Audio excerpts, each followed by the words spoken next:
I can't see it now. Carlos Ruiz getting a big hit off a left-hander in the postseason, prompting everyone to say, ah, that is why the Dodgers made the trade. The trade, longtime catcher A.J. Ellis, right-hander Tommy Bergens and a player to be named to the Phillies on Thursday for Ruiz and cash, was hardly without logic. Still, it was a cold move by a hot team at an unexpected moment, an absolute stunner. The curve of a Jade appeared to strike immediately, with the Dodgers coming within one out of getting no hit by Giants left-hander Matt Moore on Thursday night. But the Dodgers will move on from the loss of Ellis, a beloved teammate. Really, they have no choice. The players will tell you that the game stops for no one, particularly a backup catcher batting .194 with a .537 ops. Ellis, though, was different, immensely respected in the clubhouse, not to mention a good friend of his left-hander Clayton Kershaw. He also helped pitchers prepare, so his value transcended his numbers. It's the age-old question, how much should teams value intangibles? The Dodgers do value them, to a degree, otherwise, right fielder Yasiel Puig would be in Los Angeles right now and not Oklahoma City. But in the end, their principal concern is performance.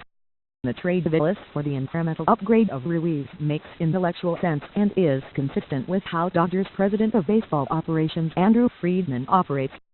That doesn't make it any less jarring. The likely impact is minimal and maybe not worth even the temporary disruption. The Dodgers wanted to upgrade against left-handed pitching, and Ruiz's .830 off lefties is far superior to Ellis' .616. Ruiz also possesses similar leadership qualities to Ellis, though except for second baseman Chase Utley and reliever Joe Blanton, the Dodgers players have no previous relationship with the longtime Phillies veteran. Ellis, on the other hand, was an 18th-round pick of the Dodgers in 2003 who had joined the club in '08. Still, this isn't like when the Athletics sent outfielder Yoenis Cespedes to the Red Sox for left-hander John Lester and outfielder Johnny Gomez in 2014. Cespedes was an integral part of the offense whose mere presence took pressure off other Oakland hitters, and the team never quite recovered.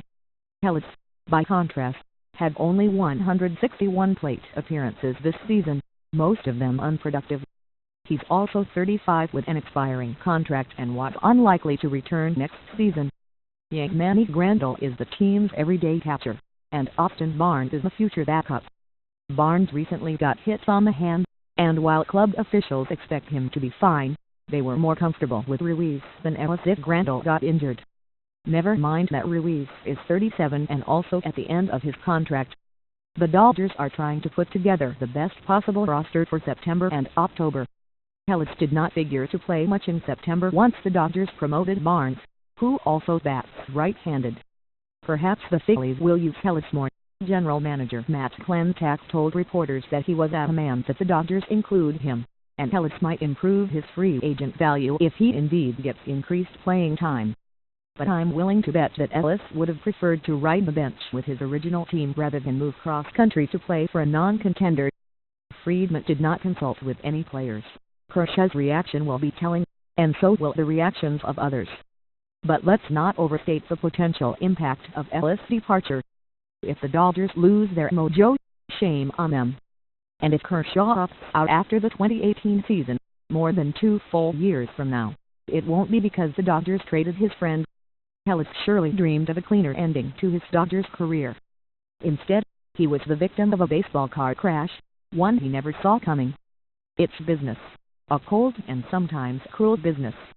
The game stops for no one. The game moves on.